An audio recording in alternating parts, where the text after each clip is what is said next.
Alright, here, Nayla, Anindia, Hilmi, delegation of Junior High School Nurul College.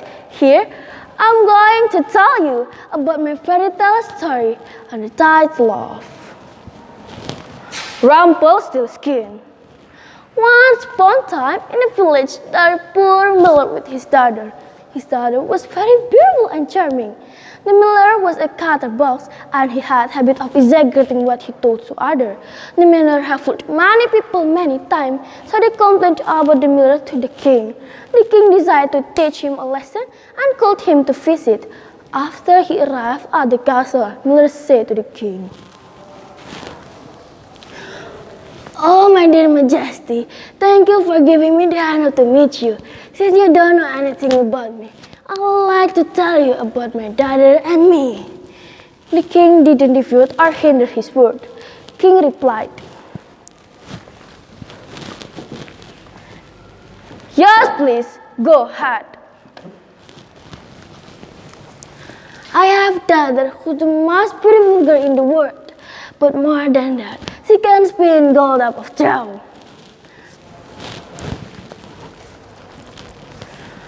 "That's all that pleased me well. If your daughter is clever as you say, bring her to my castle, that I may put her to the proof." Yes, sure, my Majesty." The miller went home and told his daughter all about it. "I always told you, don't lie to anyone. Now you are trapped in your own lie." Father was speechless and asked of himself. Both left for the castle to face the upcoming disaster. The king welcomed them.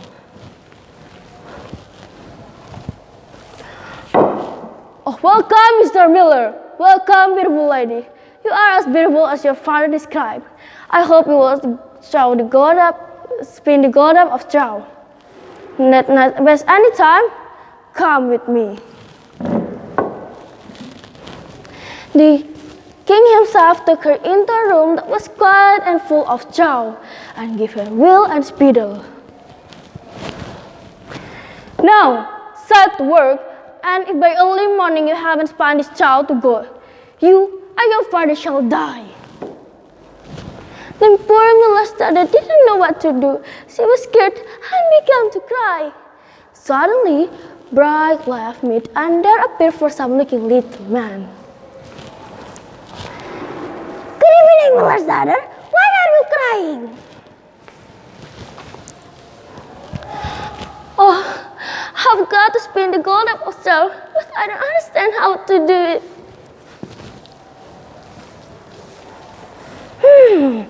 "What will you give me if I spin it for you?" "I can give you my necklace." The little man took the necklace, seated himself before the wheel. Well, turned around and the bobbin was full. Then he took up another, and and so he went on till morning. All straw had been spun, and the bobbin was full of gold. She thanked him. "Oh my goodness, I was thinking your boastful father was lying to me. Now, you go and take a rest. I will meet you in the evening." The girl thought the king would reward her now and let her go home peacefully. But in the evening, the greedy king took her another room, much bigger than the previous room. The girl didn't know what to do. The little man appeared in her room again, and she gave him the golden ring in her hand, the last precious thing that she could offer him. The next day, the king came to the girl and again took her even larger room of straw.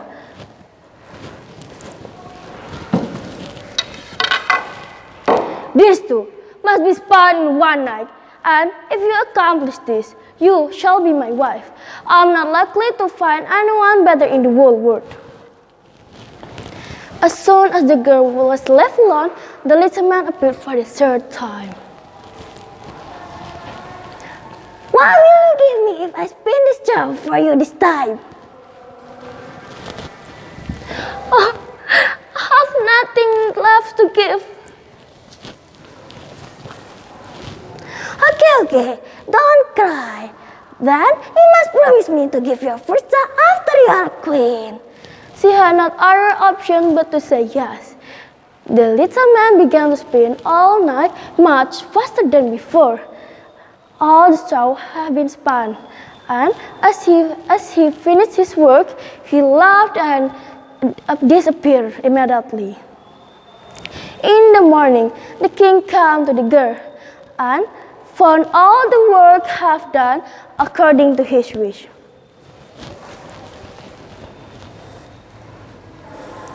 Oh dear, you have proved yourself enough. I'm going to marry you tomorrow. The miller's pretty daughter became queen, and in years' time he broke a straw into the wood, but she forgot about her promise to little man. When she was alone in her room, the little man appeared in her room. Did you forget about the promise, queen? I would rather have something living than all the treasure of the world. No, I still remembered it, but I love my baby very much. Can I ask a favor of you? The little man had pity upon her, and he put one strict condition to guess his name. I will give you 3 days. If by the end of the time you cannot guess my name, you must give the child to me. After that, the queen spent the whole night thinking all about the name that she had ever heard. The next day, the queen sent a messenger to ask for and would all the names that could be found. The little man came back, but after each name, the little man said no. On the second day, the queen sent a messenger to ask neighboring kingdom to search for all the unusual names and singular names. Again and again, the queen mentioned all the unusual names, but after each name, the little man said no. Tomorrow is the last day, my queen. I adopt you to save your baby. The queen got worried on the 3rd day. She heard something unusual from the messenger. I have not been able to find a new singular name, but as I passed through the wood, I came to a high hill. Nearly there was a small house, and I saw that here was small short green. The king immediately put out her necklace and gave it to the messenger as a reward.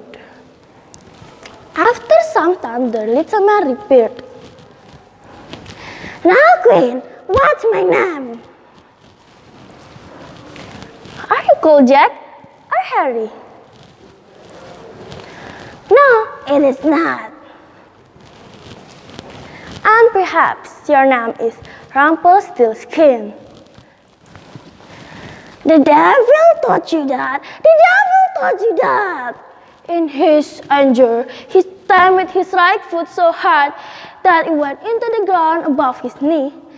Then he tied his left foot with both his hands in such fury.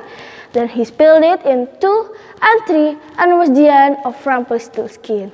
The queen lived happily with her child and the queen thereafter. Maybe that's all from me, and the last I say, thanks.